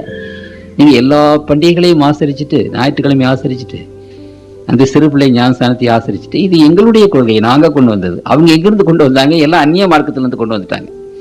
அப்படியானால் கர்த்தருக்குள் பிரியமானவர்களே, இன்றைக்கு திருச்சபை இந்த சடங்காச்சாரங்கள் எல்லாவற்றையும் செய்து கொண்டிருக்கும் போது நாம் யாரை வணங்குகிறோம் என்று உங்களுக்கு புரிகிறதா? வலு சர்ப்பம் தன்னுடைய சிங்காசனத்தையும் தன்னுடைய மிகுந்த அதிகாரத்தையும் அந்த மிருகங்களுக்கு கொடுத்தது. உங்களுக்கு புரியுதுங்களா? வலு சர்ப்பத்தை வணங்கிட்டு இருக்கிறோம். நீங்க அதை விரும்பினாலும் சரி, விரும்பாவிட்டாலும் சரி, இந்த வார்த்தைகள் உங்களுக்கு ரொம்ப கஷ்டமாக இருந்தாலும் சரி, என்ன செய்வது? வேதம் சொல்லுகிற உண்மை, அது நான் சொல்கிறது இல்லை. அது புரியுதுங்களா? வேதம் அவ்வளவு திட்டவட்டமாக பேசுகிறது. உங்களுக்கு புரியுதுங்களா? இன்னைக்கு ஒரு சிலர் என்ன செய்யறாங்கன்னா, சரி அப்படியா, சரி சனிக்கிழமை எல்லாம் உபவாசம் பண்ணுங்க, அதை கை கொள்ளுவோம். நீங்க ரோமன் கத்தோலிக்கல நன்ஸ் எல்லாம் என்ன செய்யறாங்கன்னா, மாதா திருநாளின் மாதாவினுடைய நாள்னு சொல்லி சனிக்கிழமை உபவாசம் இருக்கிறாங்க. 2 சந்தி பூஜை செய்து உபவாசம் இருக்கிறாங்க. பெந்தகோஸ்து சபையில் அநேக சபைகளில சனிக்கிழமை உபவாசம் இருக்கிறாங்க. நல்லதுதான். சனிக்கிழமை உபவாசம் இருக்கிற நாள் இல்லை, சனிக்கிழமை மனமகிழ்ச்சி நாள்னு வேதம் சொல்லுது. அன்னைக்கு மகிழ்ந்திரு, மனமகிழ்ச்சி ஆயிருன்னு வேதம் சொல்லுது. உபவாசிக்கிற நாள் இல்லை அது. ஆனால் செய்யறாங்க. சரி, அப்படி நீங்க சனிக்கிழமை ஆசரிக்கிறீர்கள், ஞாயிற்றுக்கிழமை எதற்காக நீங்க ஆசரிக்கணும்? அப்ப போச்சே, எல்லாமே போயிட்டேன். புரியுதுங்களா? கர்த்தருக்குள் பிரியமான தேவனுடைய பிள்ளைகளே, தன்னுடைய சிங்காசனம், அதிகாரம், அவங்க பிலாசபிஸ் எல்லாமே இன்றைக்கு கிறிஸ்தவ மார்க்கத்தில் இருக்கிற அதிகாரங்களும் பிலாசபிஸ், கொள்கைகளும் பண்டிகைகளும் எல்லாமே அந்த வலு சர்ப்பத்தினுடையது என்பதை நீங்க நன்றாக அறிந்து கொள்ள வேண்டும். ஆகவேதான் இங்கே வேதம் அதை விசேஷ விதமாக சொல்கிறது. சரி, அப்படியானால் இந்த மிருகம் கத்தோலிக்க மார்க்கம், மிருகம் என்றால் இந்த கத்தோலிக்க மார்க்கத்தை பற்றி நான் உங்களுக்கு சொன்னேன். 3வது, அதன் தலையில் ஒன்று சாவுக்கேதுவாய் காயம்பட்டிருக்க கண்டேன். ஆனாலும் அந்த சாவுக்கேதுவான அந்த காயம் சுஸ்தமாக்கப்பட்டது. சாவுக்கேதுவான அந்த காயம் 1790 ஆண்டிலே பிரான்ஸ் நாட்டிலே புரட்சி வந்தது. அந்த புரட்சியின் போது ஜெனரல் பெர்த்தியர் என்று சொல்லப்பட்டவர் இங்க இத்தாலிக்கு அங்கு வேட்டிகன் அரண்மனையில புகுந்து அங்கு பாப்பரசரை சிறைப்பிடித்துக் கொண்டு போய் மிலான் என்ற நகரத்தில் அங்கு வைத்து விட்டார். அவர் அநேக வருஷங்கள் சிறைச்சாலையில இருந்து, 18 வருஷங்கள் சிறைச்சாலையில இருந்து அங்கு மரித்து போனார். அப்ப ரோமன் கத்தோலிக்க மார்க்கமே இல்லாமல் போய்விட்டது. அநேக வருஷங்களாக பாப்பரசர் இல்லை, ஒண்ணுமே இல்லை. அதனால திருமறை சொல்லுது, அந்த அந்த தலை காயம் பட்டது. எப்படிப்பட்ட காயம்? மரணத்துக்கு ஏதுவான காயம். கத்தோலிக்க திருச்சபையே ஒன்றுமில்லாமல் போய்விட்டது என்று நினைத்தார்கள். ஆனாலும் அதே மாதிரி 1870 ஆண்டு அங்கு பாப்பரசரை திரும்பமாக பிடித்து கொண்டு போய் அங்கு சிறைச்சாலையில போட்டு விட்டார்கள். அதுல இருந்து 59 ஆண்டுகள், 1929 ஆண்டு வரைக்கும் பாப்பரசை இல்லாமல் போய்விட்டது. கத்தோலிக்க மார்க்கமே இல்லாமல் போய்விட்டது. 59 ஆண்டுகள். அதனாலதான் வேதம் சொல்லுது, அந்த மிருகத்தினுடைய கொம்பு அங்கே மரணத்திற்கு ஏதுவான காயம்பட்டிருக்க கண்டேன், சாவுக்கு ஏதுவான காயம்பட்டிருக்க கண்டேன். அப்போ 1929 ஆண்டு கார்டினல் காஸ்பரி என்று சொல்லப்பட்ட ஒரு கார்டினல் அந்த இத்தாலி ஆண்ட முசோலினி என்பவரை பார்த்து செயின்ட் ஜான் லேட்ரான் என்று சொல்லப்பட்ட அந்த இடத்துல சந்தித்து அநேக நாட்கள் முசோலினியத்தில் பேசி அந்த ராஜாங்கத்துக்கும் கத்தோலிக்க திருச்சபைக்கும் இருந்த சண்டை சச்சரவுகள் எல்லாவற்றையும் சமாதானப்படுத்தி, அப்பொழுது முசோலினி திரும்ப பாப்பரசரை உயர்த்தி அந்த வேட்டிகன் சிட்டி அவர் கொடுத்து திரும்பவும் அந்த பாப்பரசரை என்ன செய்தார் என்றால் அவர் கொண்டு அந்த ரோம நாட்டுக்கு தலைவராக நியமித்தார் என்று சரித்திரத்திலே நாம் வாசிக்கிறோம். ஆகவே திருமறை என்ன சொல்லப்பட்டிருக்கிறது என்றால், அதன் தலைகளில் ஒன்று சாவுக்கு ஏதுவாய் காயம் பட்டிருக்க கண்டேன், ஆனாலும் சாவுக்கு ஏதுவான அந்த காயம் சொஸ்தமாக்கப்பட்டது. புரியுதுங்களா? சொஸ்தமாக்கப்பட்டது என்று சொல்கிறது. அது சில வருஷங்கள் 59 வருஷங்கள் ஆனாலும் திரும்ப அது சொஸ்தமாக்கப்பட்டது. சரி, சொஸ்தமாக்கப்பட்டு என்ன நடக்கிறது என்று தெரியுங்களா? பூமியில் உள்ள யாவரும் ஆச்சரியத்தோட அந்த மிருகத்தை பின்பற்றி அந்த மிருகத்திற்கு அப்படிப்பட்ட அதிகாரம் கொடுத்த வலு சர்ப்பத்தை வணங்கினார்கள். அல்லாமலும் மிருகத்திற்கு ஒப்பானவர் யார், அதனோட யுத்தம் பண்ணத்தக்கவன் யார் என்று சொல்லி மிருகத்தையும் வணங்கினார்கள். இதுல அப்படியானால் கர்த்தருக்குள் பிரியமானவர்களே, அந்த மறுபடியுமாக அந்த காயம் சுஸ்தமாக்கப்பட்ட அந்த மிருகம் கத்தோலிக்க திருச்சபை, அந்த திருச்சபையை உலகம் முழுவதும் ஆச்சரியமாக பின்பற்றினது. இன்றைக்கு அமெரிக்கா நாடு மட்டுமல்ல, இன்றைக்கு ஐரோப்பா நாடுகள் அத்தனையும், ஆஸ்திரேலியா போன்ற நாடுகள் இன்றைக்கு கத்தோலிக்க மார்க்கத்தை ஆச்சரியத்தோடு பார்த்து அதை பின்பற்றுகிறது. ஆகவே புராட்டஸ்டன்ட் மார்க்கத்தாரும் அதை பார்த்து ஆச்சரியப்பட்டு இவ்வளவு பிரம்மாண்டமான சபை இருக்கிறது, அதோடு ஒட்டி கொள்ள பார்க்கிறது. அதனால எக்னிமிக்கல் கவுன்சில் என்று சொல்லி இன்றைக்கு புராட்டஸ்டன்ட்ஸும் கேதலிக்கும் என்ன செய்றாங்க. அதனால போப் ஜான் என்ப 23வது போப் ஜான் போப், அவர் என்ன சொன்னார், அதுக்கு முன்னாடி ஹெரிட்டிக்ஸ் சொன்னார்கள், அதற்கு முன்னாடி புராட்டஸ்டன்ட்ஸ் எல்லாம் சபிக்கப்பட்டவர்கள் என்று சொன்னார்கள். ஆனால் போப் ஜான் 23 அவர் என்ன சொன்னார் என்றால், இல்லை, சிதறடிக்கப்பட்ட ஆடுகள். புராட்டஸ்டன்ட்ஸ் மார்க்கத்தார் எல்லாம் சிதறடிக்கப்பட்ட ஆடுகள், ஸ்கேட்டர்ட் ஃப்ளாக் என்று சொன்னார். ஆகவே நீங்க வந்துருங்க, நாங்கள் உங்களை சேர்த்துக்கிறோம். ஆகவே இன்றைக்கு புராட்டஸ்டன்ட்ஸ் மார்க்கம் முழுவதும் கத்தோலிக்கரை பார்த்து ஆச்சரியப்பட்டு அவர்களை பின்பற்றி சீக்கிரத்திலே அவர்கள் இருவரும் இணைந்து விடுகிற மாதிரி வந்துவிடும் என்பதை உங்களுக்கு நான் சொன்னேன். அது நடக்கத்தான் போகிறது. இது எவ்வளவு தூரம் உண்மையாக இருக்கிறது வேதம் பாருங்க. ஆகவே பின்பற்றி அது ஆச்சரியத்தோட அந்த மிருகத்தை பற்றி, அந்த மிருகத்திற்கு அப்படிப்பட்ட அதிகாரம் கொடுத்த வலு சர்ப்பத்தை வணங்கினார்கள். பார்த்தீங்களா? அப்படியானால் கத்தோலிக்க மார்க்கத்தை நீங்கள் பின்பற்றும் போது யாரை பின்பற்றுறீங்க? வலு சர்ப்பத்தை. சரி, கத்தோலிக்க மார்க்கத்தின் சடங்காச்சாரங்களை நீங்கள் அனுஷ்டிக்கும் போது, அந்த கத்தோலிக்க மார்க்கத்தின்படி நீங்கள் வணங்கும் போது, அந்த கத்தோலிக்க மார்க்கத்தின்படி நீங்கள் பக்தி செலுத்தும் போது, யாரை நாம் வணங்குகிறோம், யாருக்கு பக்தி செலுத்துகிறோம்? வலு சர்ப்பத்துக்கு. கர்த்தருக்குள் பிரியமானவர்களே, இதற்கு மேலாக நான் அதை ஓப்பனாக சொல்றதுக்கு எனக்கு விருப்பம் இல்லை. ஞானம் உள்ளவன் கணக்கு பார்க்க கடவன் என்று ஆண்டவர் சொல்லிட்டாரு. ஞானவான்களுக்கு 2 வார்த்தை சொன்னா போதும், உங்களுக்கு புரிஞ்சிடும். புரியுதுங்களா? ஆகவே இன்றைக்கு கத்தோலிக்க திருச்சபையானது என்ன சொல்கிறது? மார்தட்டுகிறது. நாங்க தான் அதை செய்தோம், நாங்க தான் அதெல்லாம் கொண்டு வந்தோம். உங்களுக்கு விளங்குது இல்லை? அவங்க அதை பற்றி கவலைப்படுறது கிடையாது. இன்றைக்கு புராட்டஸ்டன்ட் மார்க்கத்தை சார்ந்தவர்கள் வேதம் வேதம் மட்டும்தான் என்று வந்தீர்களே, இன்றைக்கு அந்த வேதத்தை விட்டுட்டு சடங்காச்சாரத்தையும் இப்படி கத்தோலிக்க மார்க்கத்தையும் பின்பற்றிட்டு நம்ம போனா, அப்ப நம்ம யாரை வணங்கிட்டு இருக்கிறோம்? அந்த மிருகத்தை வணங்குகிறோம், அந்த சொரூபத்தை எடுத்துக்கொள்கிறோம், அவருடைய முத்திரையையும் நாம் என்ன செய்கிறோம் என்றால் அங்கே எடுத்துக்கொள்கிறோம். ஆகவேதான் திருமறை இதை குறித்து விசேஷமாக தம்முடைய பிள்ளைகள் மத்தியில ஒரு பெரிய எச்சரிப்பையை கொடுக்கிறது. 13வது வசனத்தில் என்ன வாசித்தேன்? பெருமையானவர்களை தூஷணமானவர்களை பேசும் வாய் அதற்கு கொடுக்கப்பட்டது. 5வது வசனம் நான் அதை பற்றி முன்னாலேயே சொன்னேன். நான் தான் கடவுள்னு சொல்றாங்க. 3 அடுக்கு கிரீடம், பரலோகத்துக்கும் பூலோகத்திற்கும் வானத்துக்கும், அதாவது தாழ்விடங்களுக்கும் நாங்க தான் ராஜா, 3 உலகங்களுக்கும் ராஜா என்று சொல்கிறார்கள். அங்கு அதற்கு 42 மாதம் யுத்தம் பண்ண அதுக்கு அதிகாரம் கொடுக்கப்பட்டது. 42 மாதம் அதை என்ன செய்யும் என்றால் அதிக அதிகாரம் இருக்கும். அந்த 42 அந்த மாதத்தை பற்றி நான் சொல்லும் போது, தானியேல் தீர்க்கதரிசன புத்தகத்திலே 7ஆம் அதிகாரத்தில் அந்த மிருகத்தை பற்றி பேசும்போது 1260 வருஷம் என்று நான் பேசுனது உங்களுக்கு ஞாபகம் இருக்கலாம். 1260 நாட்கள். அதை நான் மறுபடியும் வாசிக்க விரும்புகிறேன். 7ஆம் அதிகாரம் 25வது வசனத்திலே வாசிக்கிறேன். உன்னதமானவருக்கு விரோதமான வார்த்தைகளை பேசி உன்னதமானவருடைய பரிசுத்தவான்களை ஒடுக்கி காலங்களையும் பிரமாணங்களையும் மாற்றி நினைப்பான்.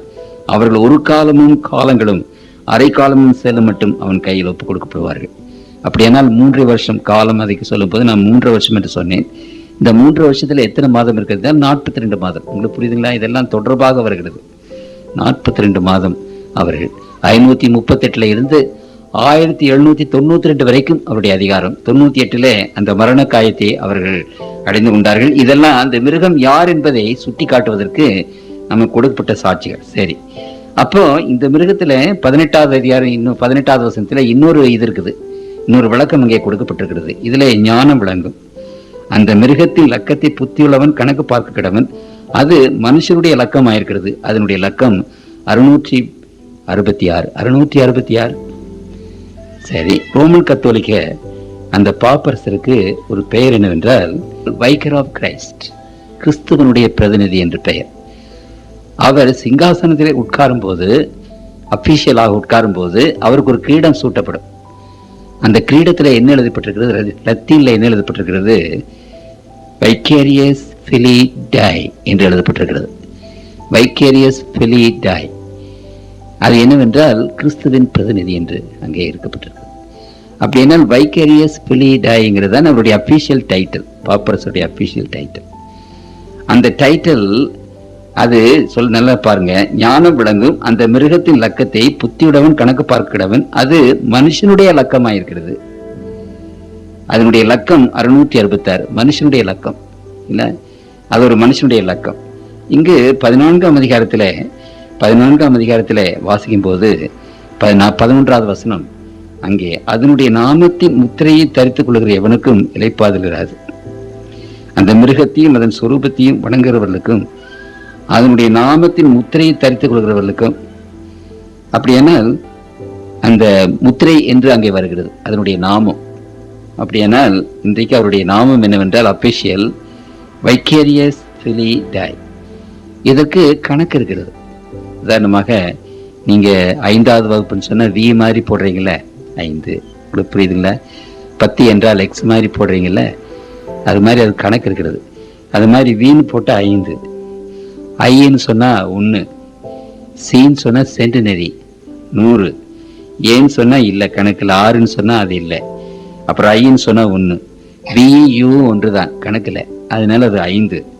அப்புறம் எஸ்ஸுக்கு ஒன்றும் இல்லை, எஃப்க்கு ஒன்றும் கிடையாது, ஐக்கு ஒரு ஐ, எல் என்று சொன்னால் லைட்டின் அது 50, அப்புறம் ஐ என்று சொன்னால் அது, டி என்று சொன்னால் 500, அப்புறம் இ என்று சொன்னால் ஒன்றுமில்லை 1.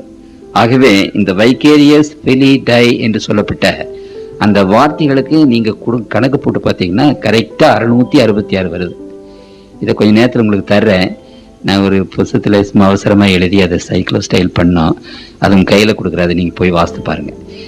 ஒருவேளை என்ன நினைக்கலாம் என்றால், இன்றைக்கு ஹிட்லர் முதலியான சில பேருடைய பெயர்கள் கூட கணக்கு போட்டு பார்த்தா 666 தான் வருது.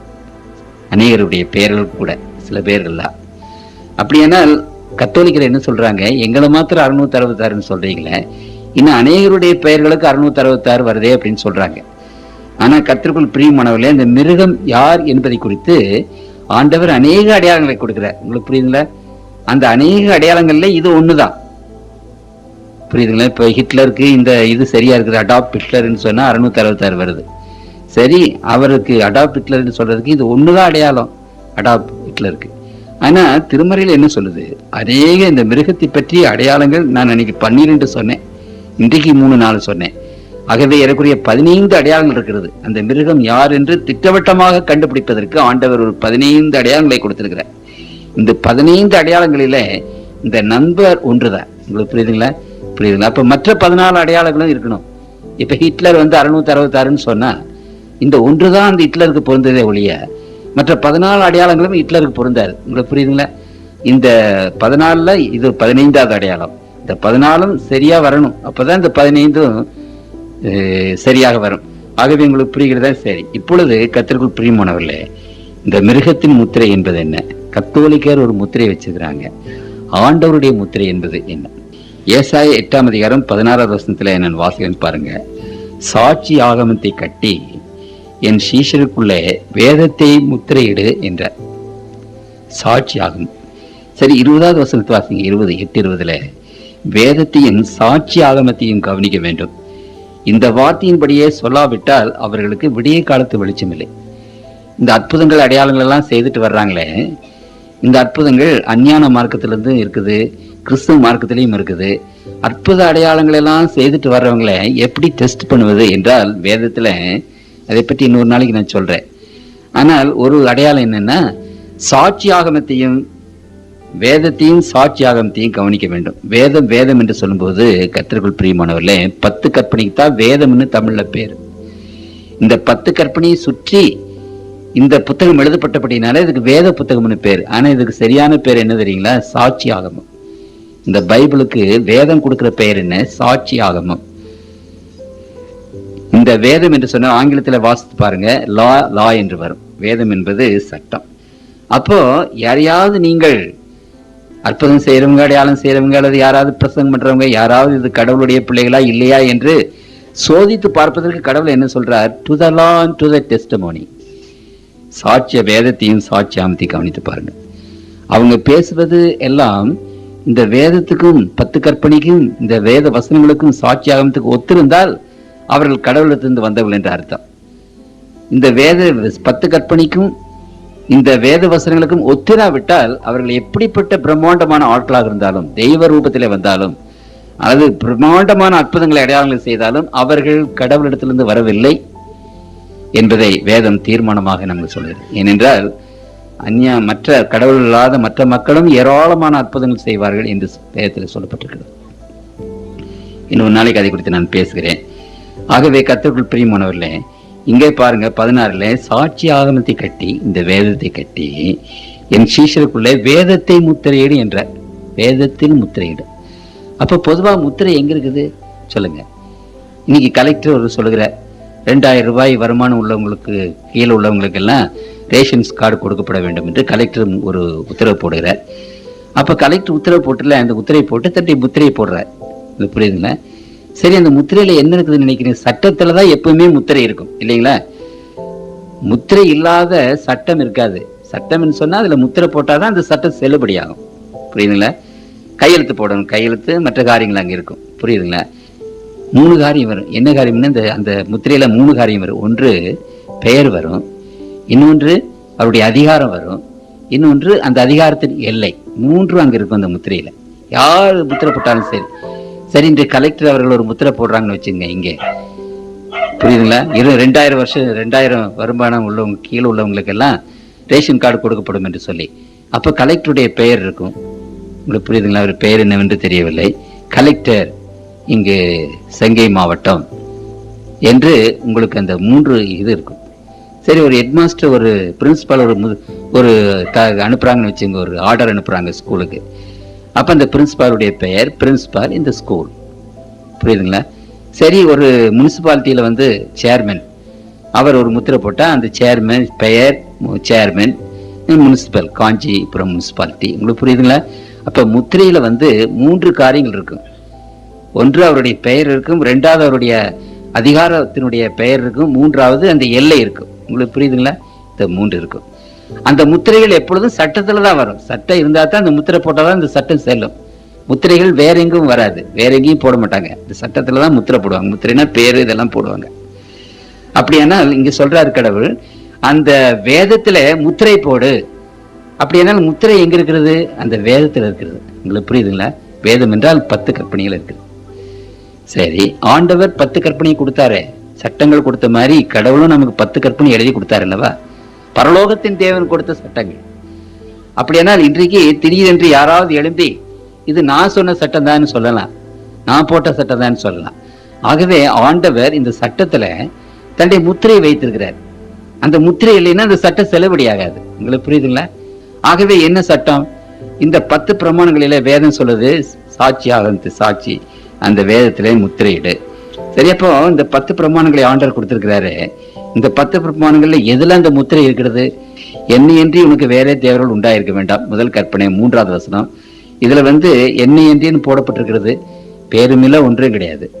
சரி, 2வது வசனத்துல 2வது கற்பனையில ஒரு சொரூபத்தையும் என்ன செய்ய வணங்க வேண்டாம். 5வது வசனம், உன் தேவனாகிய கர்த்தராயிருக்கிற நான் எரிச்சுள்ள தேவனாயிருந்து. அப்ப பேர் மாத்திரம் இருக்குது, தேவனாகிய கர்த்தர் பெயர் மட்டும் இருக்குது.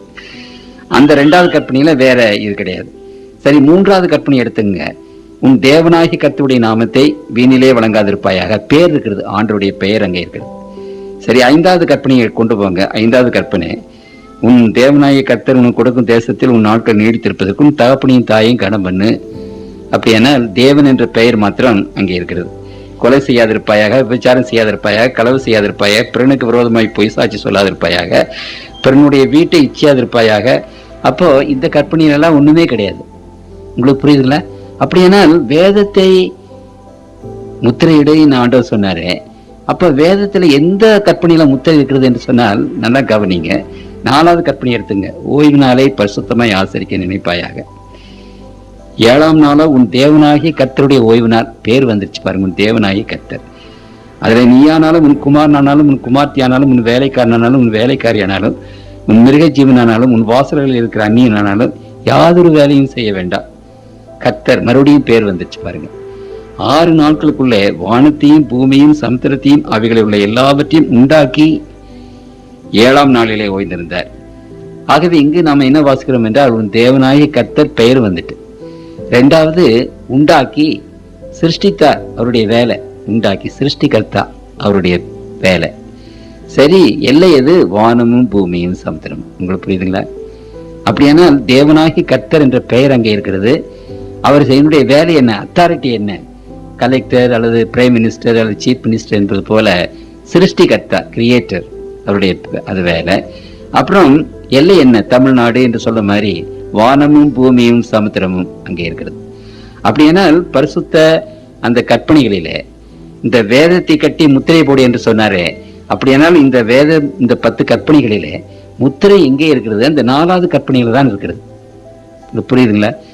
அப்போ கடவுளுடைய முத்திரை என்று சொல்லும் போது அது எங்கே இருக்கிறது? ஆண்டவர் இந்த முத்திரையை 4வது கற்பனையில் வைத்திருக்கிறார். ஆகவேதான் இந்த முத்திரை, அடையாளம் என்று சொல்லப்படுகிறது எல்லாம் ஒரே மாதிரி சொற்கள், the same kind of words. எசேக்கியேல் 20:20 நான் வாசிக்கிறேன். என் ஓய்வு நாட்களை பரிசுத்தமாக ஆசரியுங்கள், நான் உங்கள் தேவனாகிய கர்த்தர் என்று நீங்கள் அறியும்படிக்கு அவைகள் எனக்கும் உங்களுக்கும் அடையாளமாயிருக்கும். புரியுதுங்களா? அடையாளம், முத்திரை என்றால் ஒண்ணுதான்.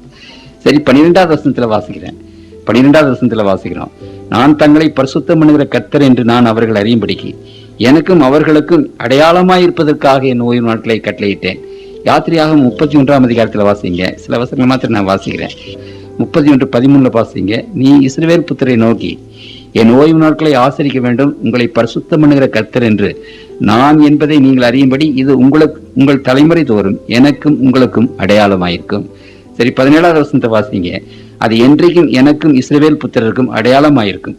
6 நாட்களுக்குள்ளே கர்த்தர் வானத்தையும் பூமியையும் உண்டாக்கி 7ஆம் நாளிலே ஓய்ந்திருந்து பூரித்தார் என்றார்.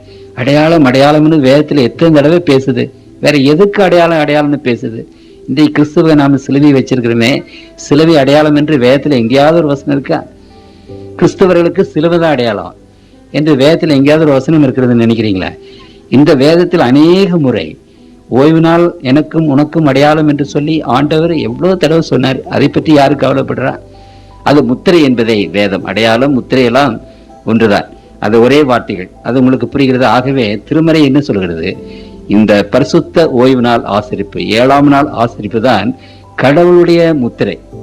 அப்படியானால் கர்த்தருடைய பிள்ளைகள் அந்த பரிசுத்த 7ஆம் நாளை நாம் ஆசரிக்கும் போது தேவனுடைய முத்திரையை பெற்றவர்கள் என்று அதனுடைய அர்த்தம்.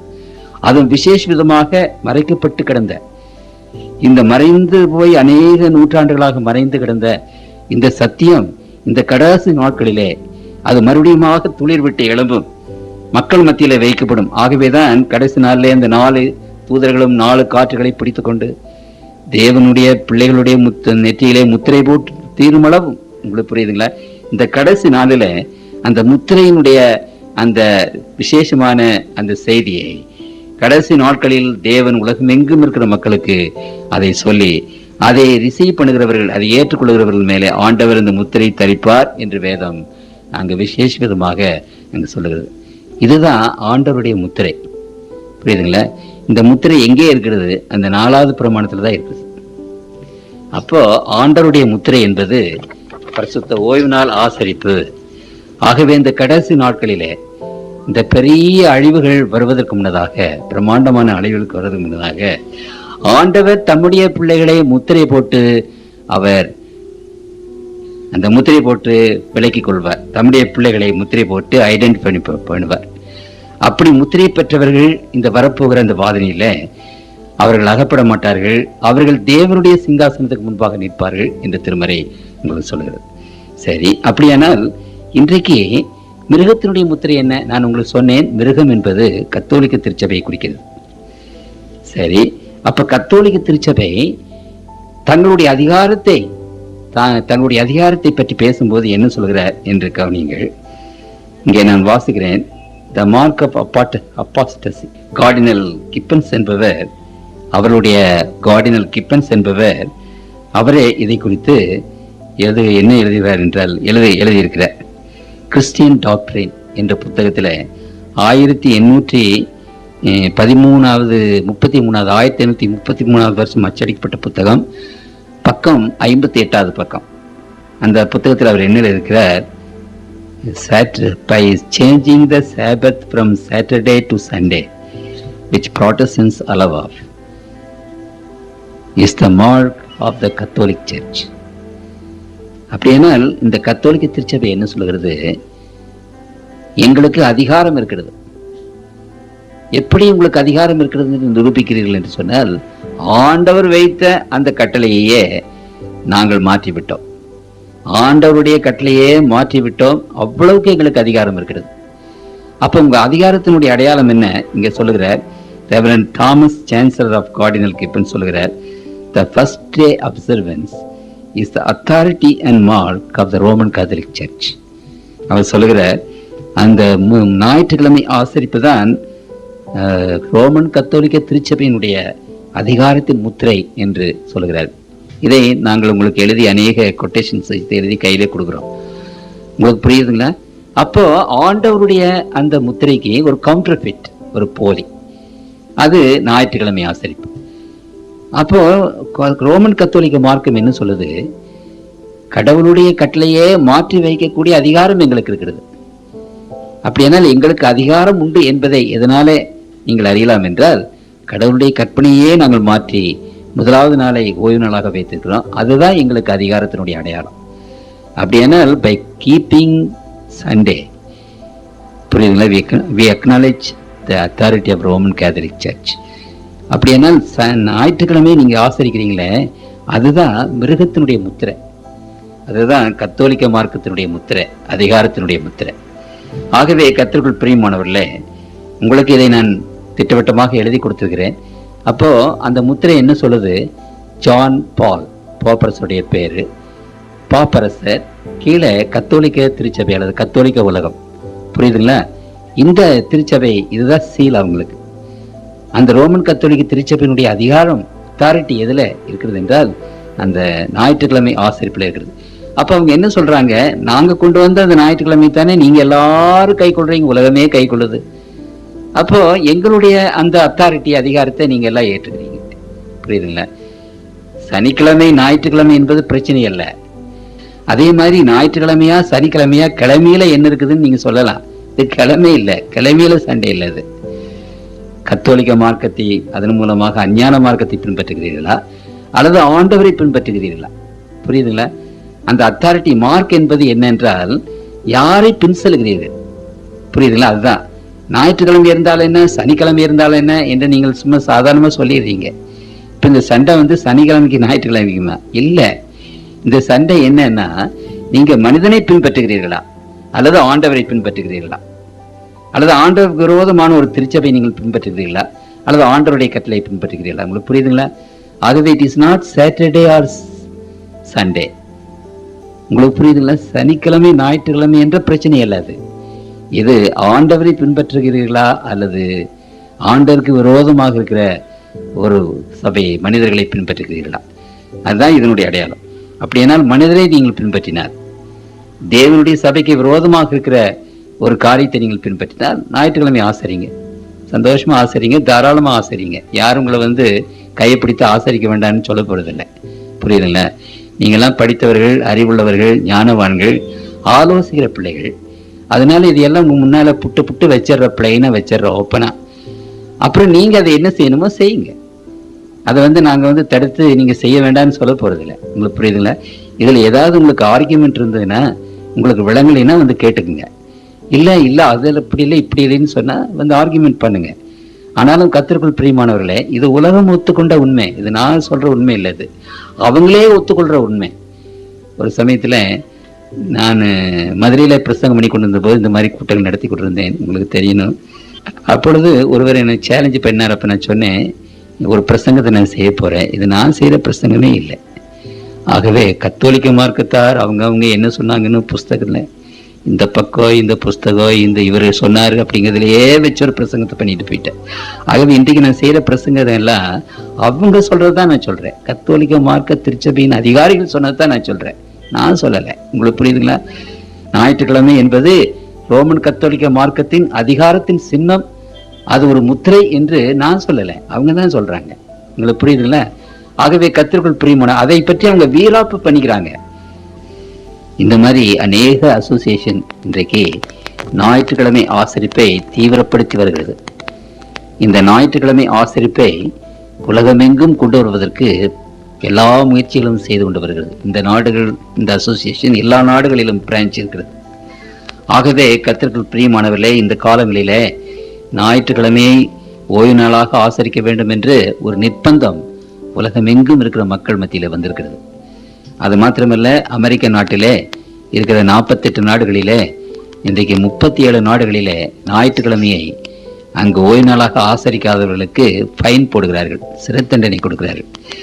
இந்த வெளிப்படுத்தும் விசேஷம் 13ஆம் அதிகாரத்தில் எனக்கு இன்றைக்கு நேரமில்லை, இதை இன்னொரு நாளைக்கு நான் வாசித்து காண்பிக்கிறேன். ஞாயிற்றுக்கிழமையை ஆசரிக்காதவர்களுக்கு அங்கு ஞாயிற்றுக்கிழமை ஆசரிப்பை கவர்மெண்ட் சட்டத்திலே கொண்டு வந்து விடுவார்கள், சிவில் சட்டத்திலே கொண்டு வந்து விடுவார்கள். ஞாயிற்றுக்கிழமை ஆசரிக்க வேண்டும் என்று தேச சட்டமாக கொண்டு வந்து விடுவார்கள். அந்த மாதிரி தேச சட்டம் இப்பொழுது உலகத்தின் அநேக இடங்களிலே வந்து கொண்டிருக்கிறது. அப்படி அதை ஆசரிக்காதவர்கள் சிறை தண்டனை, அப்படி அதை ஆசரிக்காதவர்கள் ஃபைன், அதை ஆசரிக்காதவர்களுக்கு பலவிதமான பிரிவிலேஜ். கடைசியில அவர்கள் என்ன செய்வார்கள் என்றால் அங்கு ஜெயிலில் போட்டு விடுவார்கள், மரண தண்டனை கொண்டு வந்து விடுவார்கள். ஆகவே கர்த்தருக்குள் பிரியமானவர்களே, இந்த நாட்களிலே உங்கள் மத்தியிலே விசேஷமாக நான் வைக்கிற ஒரு காரியம், கர்த்தருடைய பிள்ளைகளாகிய நீங்கள் ஆண்டருடைய முத்திரையை பெறப்போகிறீர்களா அல்லது மிருகத்தினுடைய முத்திரையை பெறப்போகிறீர்களா? அதை நான் மறுபடியும் வாசிக்கிறேன். ஆண்டருடைய முத்திரை பெறுகிறவர்கள், பின்பு நான் பார்த்தபோது வெளி 1:14 வாசிக்கிறேன், சீயோன் மலையின் மேல் ஆட்டுக்குட்டியானவரையும் அவரோடு கூட அவருடைய பிதாவின் நாமம் தங்கள் நெற்றிகளில் எழுதப்பட்டிருந்த 144,000 பேரையும் நிற்க கண்டேன். பிதாவினுடைய நாமம் என்றால் அந்த முத்திரை. அப்படியானால் முத்திரையை தேவனுடைய பிள்ளைகள், அவருடைய முத்திரையை பெற்றவர்கள், அந்த சனிக்கிழமை ஓய்வு நாளை நியமித்தமாக ஆசரிக்கிற பிள்ளைகள் தேவனுடைய சிங்காசனத்திலே அங்கே இருப்பார்கள் என்று திருமறை அங்கே சொல்கிறது. நான் கண்டேன் என்று ஆண்டவர் பேசுகிறார். ஆனால் அந்த மிருகத்தினுடைய முத்திரை பெற்றவர்களை குறித்து திருமறை என்ன சொல்கிறது என்று பாருங்கள். அங்கு வெளிப்படுத்தும் விசேஷம் 14ஆம் அதிகாரம் அதிலேயே 10-11 அவன் தேவனுடைய அவர்களுக்கு பின்னே 3ஆவது தூதன் மிகுந்த சத்தமிட்டு மிருகத்தையும் அதன் சொரூபத்தையும் வணங்கி தன் நெற்றியிலாவது தன் கையிலாவது அதன் முத்திரை தரித்துக் கொள்கிறனோ. நெற்றி என்றால் அவருடைய திங்கிங், கை என்றால் அவருடைய கிரிகைகள், கிரிகைகளில் அவைகளை தரித்துக் கொள்கிறனோ. அவன் தேவனுடைய கோபாக்கினியாகிய பாத்திரத்தில் கலப்பில்லாமல் வார்க்கப்பட்ட அவருடைய உக்கிரமான மதுவை குடித்து பரிசுத்த தூதர்களுக்கு முன்பாகவும் மாட்டுக்குட்டியானவருக்கு முன்பாகவும் மக்களினாலும் கதகத்தினாலும் வாதிக்கப்படுவான். அவருடைய வாதையின் புகை சதா காலங்களிலும் எழும்பும். மிருகத்தையும் அதன் சொரூபத்தையும் வணங்குகிறவர்களுக்கும் அதனுடைய நாமத்தின் முத்திரை தரித்துக் கொள்கிறவர்களுக்கு எவனுக்கும் இரவும் பகலும் இறைப்பாதிராது. பயங்கரமான இந்த சாப வார்த்தைகள் ஆண்டவர் வைக்கிறார். கர்த்தருக்குள் பிரியமான தேவனுடைய பிள்ளைகளை, நாம் ஏமாந்து போகக்கூடாது, போலியை பின்பற்றக்கூடாது. கர்த்தருடைய வேதத்தில் ஆண்டவர் திட்டவட்டமாக சொல்லுகிறார். இந்த காரியங்களை உங்களுக்கு முன்பாக வைத்து விட்டேன். ஆவியானவர்களுடைய உள்ளத்திலே பேசட்டும். கர்த்தருக்குள் பிரியமானவர்களே, தேவனுடைய முத்திரையை பெற்றுக் கொண்டவர்களாக ஆயிரக்கணக்கான மக்கள் அந்த சிங்காசனத்துக்கு முன்பாக பரலோகத்திலே நிற்கும்படியான ஒரு பெரிய கிருபையை ஆண்டவர் உங்கள் ஒவ்வொருவருக்கும் தருவாராக. எங்களை நேசிக்கிற அன்புள்ள தகப்பனே, கூடி வந்திருக்கிற ஒவ்வொரு மகனையும் மகளையும் உடைய பாத்திர வைக்கிறோம். நாங்கள் உடைய பிள்ளைகள் தகப்பனே, நாங்கள் தப்பு செய்தால் அதை நீர் எங்களுக்கு சொல்ல வேண்டும் என்று கட்சி கொண்டாடுகிறோம். தப்பிதமாக நடக்கிற எங்களை ஆண்டவரே திருத்தி உடைய நீதியின் பாதையை நடத்தும் தகப்பனே. தெய்வக்கரம் எங்களோடு கூட இருந்து இந்த சத்தியத்தை எங்களுக்கு வெளிப்படுத்தினதற்காக உடைய நாமத்தை நாங்கள் ஸ்தோத்திரிக்கிறோம். ஆண்டவரே, நாங்கள் உங்களுடைய முத்திரையை பெற்றுக்கொள்கிற மக்களாக ஏதோ காலம் கடந்து போகாததுக்கு முன்னதாகவே உம்முடைய அந்த முத்திரையாகிய அந்த பரிசுத்த ஓய்வு நாள் ஆசரிப்பை நாங்கள் கடைப்பிடித்து அதிலே நாங்கள் நிலைத்து நிற்கும்படியான ஒரு பெரிய கிருபை தாரும் ஆண்டவரே. ஆண்டவரே, அப்படிப்பட்டவர்கள் தேவனுடைய சிங்காசனத்துக்கு முன்பாக நிற்பார்கள் என்று சொன்னீரே. அந்த கூட்டத்திலே நாங்கள் ஒவ்வொருவரும் எங்களுடைய குடும்பத்தோடும் பிள்ளைகளோடும் நிற்கும்படியான ஒரு பெரிய கிருபையை எங்களுக்கு நீர் தர வேண்டும் என்று ஆண்டவர் இயேசுவின் திருநாமத்தில் வேண்டிக் கொள்கிறோம். ஜெபங்கேளும் பரம்பிதாவே.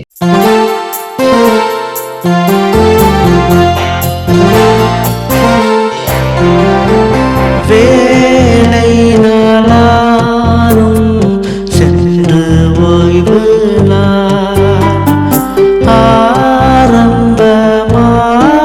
ஆரம்பமாயிற்றே என் நெஞ்சமே.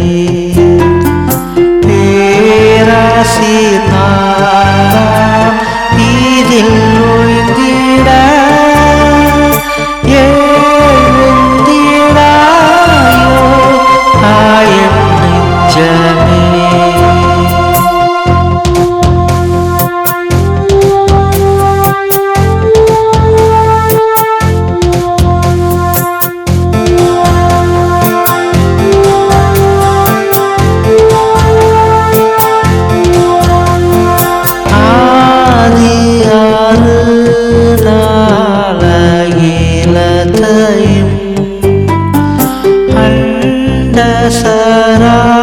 சராசரம் மலைத்தையும்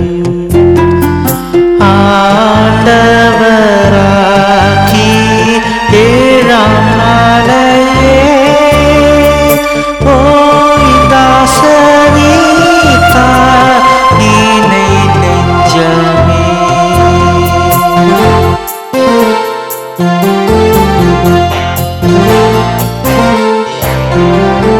சீனாய் மலை மேல் கர்த்தர் கற்பித்தார் பூதலம் மூற்ற போதும் ஓய்ந்தார்கள் தீர்க்கற்பிதார்கள் வேத பக்தர்கள் ஓய்ந்தாரின் நாளே ஆதி முதலா.